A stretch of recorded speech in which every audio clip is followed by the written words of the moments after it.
આજે આપણે બનાવશું રાજસ્થાની ડીશ દાલ બાટી. તો એના માટે આપણે જોશે મિક્સ દાળ અડધો વાટકો જેટલું. દાળને આપણે બરાબર પાણીથી ધોઈ અને ત્યારબાદ એમાં 2 ગ્લાસ જેટલું પાણી એડ કરી દાળને બાફવા મૂકી દઈશું. દાળને બાફતા પહેલાં તેમાં આપણે થોડું તેલ અને થોડું મીઠું એડ કરશું, જેથી કરી દાળ છે એ બરાબર ચડી જાય અને દાળ ઉભરાય પણ નહીં. તો હવે દાળને બંધ કરી કુકર અને 2 થી 3 જેટલી સીટી કરી લેશું. ત્યારબાદ જુઓ છો તમે દાળ આપણી રેડી થઈ ગઈ છે. તેને આવી રીતે મિશ્રણ એક બ્લેન્ડ કરી અને રેડી કરી લેવાનું છે. હવે આપણે જોઈએ દાળને વઘારશું કઈ રીતે. દાળને વઘારવા માટે સૌપ્રથમ કઢાઈમાં જોશે તેલ. ત્યારબાદ આપણે તેમાં નાખશું થોડુંક જીરું.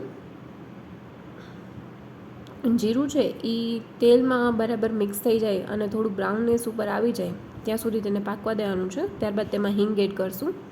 હિંગ એડ કર્યા બાદ લસણ અને મરચાંની પેસ્ટ એડ કરશું આપણે. આને બરાબર મિક્સ કરી લેશું. ત્યારબાદ ઝીણા સમારેલા ટમેટાં 1 કપ જેટલું આપણે એમાં એડ કરશું. બંને સરખું મિક્સ થઈ જાય ત્યારબાદ તેમાં ઝીણી સમારેલી ડુંગળી 1 કપ જેટલી આપણે એડ કરશું. હવે આ બધાને સરખું ચડવા દેવાનું છે. સરખું પાકે તે માટે આપણે થોડુંક એમાં મીઠું એડ કરશું. કોઈપણ વસ્તુને તમે મીઠું નાખીને પકાવશો તો એ વસ્તુ જલ્દીથી પાકી જાય છે.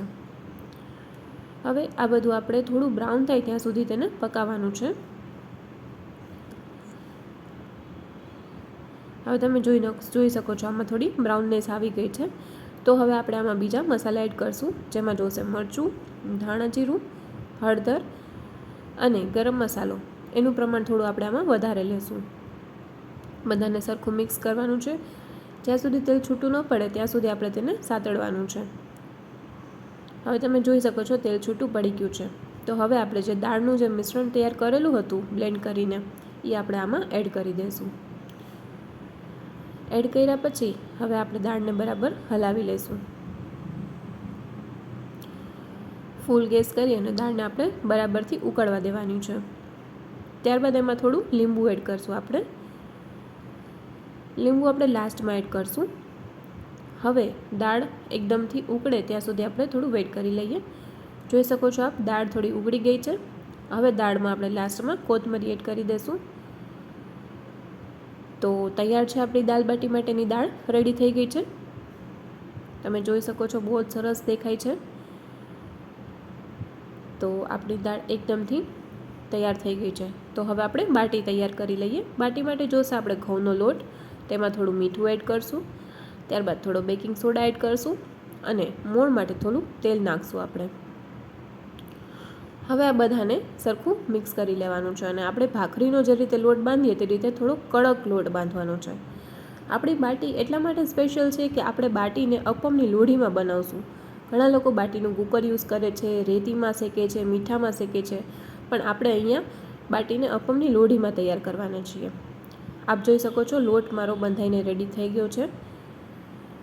આ રીતે કડક લોટ બાંધવાનો છે.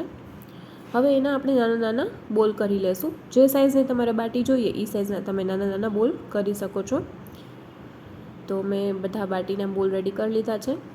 બોલ રેડી થઈ જાય ત્યારબાદ આપણે એમાં એક ડિઝાઇન બનાવશું ચાકુથી. એ ડિઝાઇનનું કંઈ મિનિંગ નથી, બટ સારું લાગે એટલા માટે આપણે એક ડિઝાઇન બનાવશું. બધા બોલ્સમાં આવી ડિઝાઇન તૈયાર કરી લેશું આપણે. જોઈ શકો છો મારા બોલ્સ બધા તૈયાર થઈ ગયા છે. હવે અપમની લોઢી લેશું, તેમાં ઘી એડ કરશું. બાટીનો સ્વાદ ઘીમાં જ આવશે. દાલ બાટી ત્યારે તમે ખાઓ ત્યારે ઘીનું પ્રમાણ વધારે હશે એટલો તમને ટેસ્ટ વધારે આવશે. તો હવે આપણે આની અંદર બધી બાટી ગોઠવી દઈશું. આની અંદર બાટી એકદમ સરસ રીતે શેકાય છે અને ટેસ્ટ પણ બહુ જ સરસ આવે છે. તમે જોઈ શકો છો.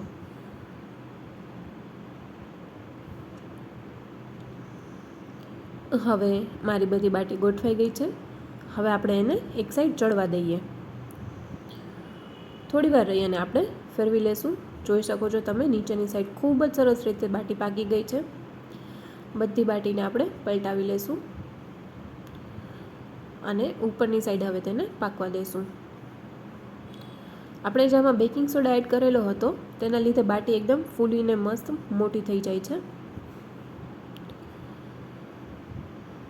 હવે બંને સાઈડ બાટી સરસ રીતે પાકી ગઈ છે, જોઈ શકો છો તમે. બાટી એકદમ ક્રિસ્પી પણ બને છે આમાં. તો આપણી બધી બાટી જો સરસ રીતે પાકી ગઈ છે. તો તૈયાર થઈ ગઈ છે આપણી બાટી, અને આને બનતા બહુ જ ઓછી વાર લાગે છે.